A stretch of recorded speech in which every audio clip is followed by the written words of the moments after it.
नमस्कार दोस्त, Delhi up to date के इस एपिसोड में आपका फिर से स्वागत है। ज्योतिष की नज़र से विंग कमांडर अभिनंदन को जानने का प्रयास करेंगे कि वो अभिनंदन के अंदर इतना क्या कॉन्फिडेंस, किस तरीके से विंग कमांडर अभिनंदन के अंदर इतना कॉन्फिडेंस है, जो ज्योतिष के माध्यम से हम जानने का प्रयास करेंगे। क्या ऐसा विशेष है उनकी कुंडली में जिसकी वजह से उन्होंने विदेश में कैप्टिविटी में होते हुए भी, पकड़े जाने के बाद भी बड़ी हिम्मत से सभी का सामना किया, सभी सवालों के जवाब देते हुए और अपना कुछ ना बताते हुए स्वदेश सकुशल वापस आए।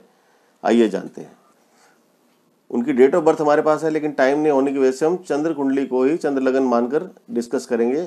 उनके क्या क्या ऐसे ग्रह थे जिन्होंने उसको एक स्पेशल आदमी बनाया, इतनी हिम्मत दी, जिसकी वजह से वो विदेश में कैद होने के बाद भी उनका हौसला पस्त नहीं हुआ, उन्होंने निर्भीकता से सभी जवाब दिए। तो उनकी कुंडली का विश्लेषण हम करते हैं। विंग कमांडर अभिनंदन की कुंडली जो है, तुला राशि में उनका चंद्रमा बैठा था। तुला राशि को ही हम लग्न मानकर चलेंगे। यहाँ पर शनि साथ में है। शनि इस कुंडली का तुला लग्न में योग कारक ग्रह है और दूसरे घर में उनका बृहस्पति बैठा है। शनि और बृहस्पति दोनों वक्री हैं। तीसरे घर में केतु है। अब जो बात करेंगे केतु की, यहाँ पे मेरा फोकस सिर्फ थर्ड हाउस पे रहेगा इस डिस्कशन के अंदर। उसका कारण ये है कि थर्ड हाउस ही आदमी की करेज का कारक है, उसकी बोलचाल, उसकी हिम्मत का कारक है। तो थर्ड हाउस से ही आदमी के अंदर ये देखा जाता है कि वो कितना हिम्मती है, क्या डिसीजन कर सकता है, किस हालात में वो कैसे अपने आप को संभाल पाता है, ये थर्ड हाउस से देखा जाता है। अब थर्ड हाउस के बाद इनके 8th हाउस पे आते हैं। वहाँ पे बुध बैठा हुआ है, जो कि 9वें भाव का स्वामी है। और 9वें घर में यानी कि मिथुन राशि के अंदर सूर्य, मंगल और राहु हैं। तो 3 ग्रह यहाँ से डायरेक्ट केतु पे नजर सीधी दृष्टि दे रहे हैं, जिसमें मंगल, सूर्य और राहु है। तीनों ग्रहों का और चौथा वहां पे केतु बैठा ही है, तो 4 ग्रह डायरेक्ट देखते हैं। और दूसरी बात यह है कि शुक्र का और चंद्रमा का आपस में राशि परिवर्तन योग भी है। तो थर्ड हाउस इतना मजबूत हो जाता है कि मंगल और सूर्य है जो कि उसको पूर्ण दृष्टि दे रहे हैं और थर्ड हाउस को बहुत मजबूत कर रहे हैं। यही वजह है कि अभिनंदन, जब विंग कमांडर अभिनंदन को पाकिस्तान में पकड़ा गया और उनसे सवाल पूछे गए, तो निर्भीकता से उनके चेहरे पे कोई शिकन नहीं थी। उन्होंने निर्भीकता से सभी सवालों के जवाब दिए और कोई सीक्रेट अपना बताया भी नहीं।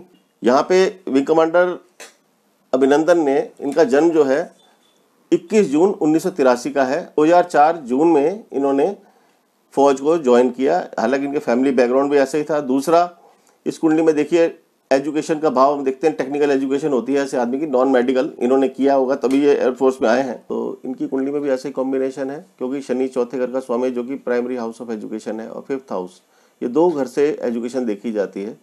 तो शनि इसके अंदर, शनि जो है वो मेन कारक है एजुकेशन का। और मंगल क्योंकि 2nd भाव का स्वामी है, प्राइमरी एजुकेशन इससे देखी जाती है, जो इनिशियल एजुकेशन है। तो एजुकेशन के दोनों ग्रह यानी कि शनि और मंगल दोनों ही टेक्निकल ग्रह माने जाते हैं। राहु का संबंध जहाँ तक है, राहु जो है पायलट बनाने में राहु का बहुत बड़ा योगदान है। जैसे कि नॉर्मल कुंडलियों में कोई देखेगा, कोई वाहन चालक है, तो वाहन चालक की कुंडली में जो कॉम्बिनेशन है, अगर उसमें राहु का टच आ जाता है तो वो पायलट बना देता है। ऐसा मैंने बहुत सी कुंडलियों में ऑब्जर्व भी किया है और देखा भी है। मंगल शनि आदमी को टेक्निकल एजुकेशन भी देते हैं और बहुत अच्छा ड्राइविंग फोर्स उनके अंदर होते हैं। They can drive a vehicle very well. लेकिन राहु का जुड़ने से पायलट अच्छा बनाता है। अब 2nd हाउस में जुपिटर का रोल जहाँ पे हम एनालाइज करेंगे, बृहस्पति यहाँ पे बैठकर विजडम देता है, सोच देता है, अच्छी सोच व दूरदृष्टि का जो एक आदमी के अंदर एक होता है, दूरदृष्टि से देख लेना, किसी को समझ लेना। इसी वजह से यही वो कारण है कि इन्होंने अपने MiG-21 से, एक 1st जनरेशन के प्लेन से, एक 4th जनरेशन के प्लेन F-16 को उड़ा दिया। ये इसकी कुंडली में ये खास बात है कि इनकी विजडम बहुत अच्छी है, डिसीजन मेकिंग बहुत अच्छी है, किस वक्त क्या डिसीजन करना है और किन हालातों में कैसे अपना सब्र बनाए रखना है, ये इस कुंडली से निकल कर आता है। अब बात करते हैं इनकी कैप्टिविटी की। देखिए, कुंडली कोई भी हो, कोई भी व्यक्ति हो, ग्रहों से ऊपर नहीं होता, समय से ऊपर नहीं होता। तो विंग कमांडर अभिनंदन की कुंडली में भी बंधन योग है। यह बंधन योग, यहाँ पे पाकिस्तान की कैप्टिविटी में 60 घंटे वो रहे, तो यहाँ पे वो योग फ्रक्टिफाई हुआ। लेकिन क्योंकि ये शुभ कर्तरी में है, बंधन योग ये होता है कि एक ही जगह किसी भाव को अगर 2 ग्रह समान मात्रा में, यानी कि एक ग्रह उसके बाईं तरफ और एक ग्रह दाईं तरफ है, तो भी बंधन योग है। अगर 2 ग्रह एक तरफ है और एक ग्रह एक तरफ है, तो वो बंधन योग नहीं माना जाता। इनके 9th हाउस में 2 ग्रह बैठे हैं, राहु को मैं एक्सक्लूड कर रहा हूँ यहाँ पे, सूर्य और मंगल, और उससे पहले भाव में मरकरी है, बुध है, और अगले भाव में शुक्र है। तो ये पूरा बंधन योग है। बंधन योग में आदमी जिंदगी में एक बार कैप्टिविटी में जरूर जाता है, चाहे वो 2 दिन के लिए हो, 1 दिन के लिए हो, कुछ घंटे के लिए हो, एक बार तो बंदी वो बनता ही है। तो ये बंधन इनका हुआ 60 घंटे का, क्योंकि शुभ कर्तरी में योग था, इसलिए विंग कमांडर सुकुशल वापस आ गए, उनको बंधन का बहुत ज्यादा असर नहीं हुआ। अगर ये पाप कर्तरी में होता तो नेचुरली ये बाहर नहीं आ सकते थे इतनी जल्दी, लेकिन शुभ कर्तरी में होने की वजह से बंधन योग भी फ्रक्टिफाई हुआ और विंग कमांडर सुकुशल वापस भी आए। अब देखिए यहाँ पे 6th लॉर्ड बृहस्पति है, बैठा हुआ है मंगल के घर में, यानी कि 2nd हाउस में। वृश्चिक राशि में बैठा है, वो मंगल की राशि है, तो उसमें बृहस्पति बैठा है, तो मंगल से डायरेक्ट कनेक्शन 6th हाउस का बन गया। दूसरी बात, केतु जो बैठा है वो भी बृहस्पति के घर में ही बैठा है, बृहस्पति मंगल के घर में बैठा है, तो कुल मिलाकर 6ठे घर का और 3रे घर का कनेक्शन यहीं पर डायरेक्ट बन जाता है।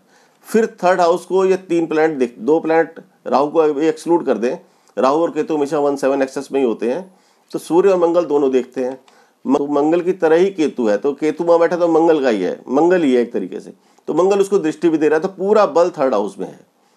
तो इस प्रकार से विंग कमांडर की कुंडली को जो हमने देखा कि इसमें 3rd हाउस का क्या रोल है, क्या इंपॉर्टेंस है। आप अगर अपनी कुंडली को भी एनालाइज करते हैं, 3rd हाउस में आप देखिए कि किसके मार्स बैठा है, किसके वीनस बैठा है, किसके बृहस्पति बैठा है। तो जिस तरह से अगर मैलेफिक प्लैनेट, यानी कि नेचुरल मैलेफिक प्लैनेट है, क्रूर प्लैनेट होते हैं, अगर वो वहां पे बैठे होंगे तो नेचुरली उस आदमी के अंदर करेज बहुत ज्यादा होगी। सॉफ्ट प्लैनेट बैठा होगा तो उनके अंदर उतनी करेज नहीं होती है, थोड़े सॉफ्ट होते हैं, लेकिन किसी को मारने के लिए हिम्मत चाहिए, किसी को हिट करने के लिए हिम्मत चाहिए, और वो हिम्मत आती है 3rd हाउस से, और 6th हाउस से कनेक्शन बनता है। और सूर्य यहाँ पे जैसे मैंने बताया 9th में मंगल के साथ है, तो सरकारी नौकरी का योग है। तो गवर्नमेंट में ऐसे लोग या तो मिलिट्री में जाते हैं या तो पुलिस में जाते हैं और अच्छे ओहदे को प्राप्त करते हैं और डिसीजन लेते हैं और खराब हालातों में भी सर्वाइव कर पाते हैं। यही विंग कमांडर की कुंडली की खासियत है जो मैंने आपसे डिस्कस की। आप अपनी अपनी कुंडलियाँ भी, अगर आपको इंटरेस्ट है एस्ट्रोलॉजी में, तो अपनी कुंडली में भी ये भावों को देखकर आप खुद भी एक आदमी के कैरेक्टर को पता लगा सकते हैं कि कौन कितना हिम्मती है और कौन कितना बड़ा डिसीजन ले सकता है। और मैं शुभकामनाएं देता हूँ विंग कमांडर अभिनंदन को कि आगे का जीवन उनका सुखमय हो। फिर मिलेंगे किसी नए टॉपिक के साथ, किसी नए विषय पर। नमस्कार।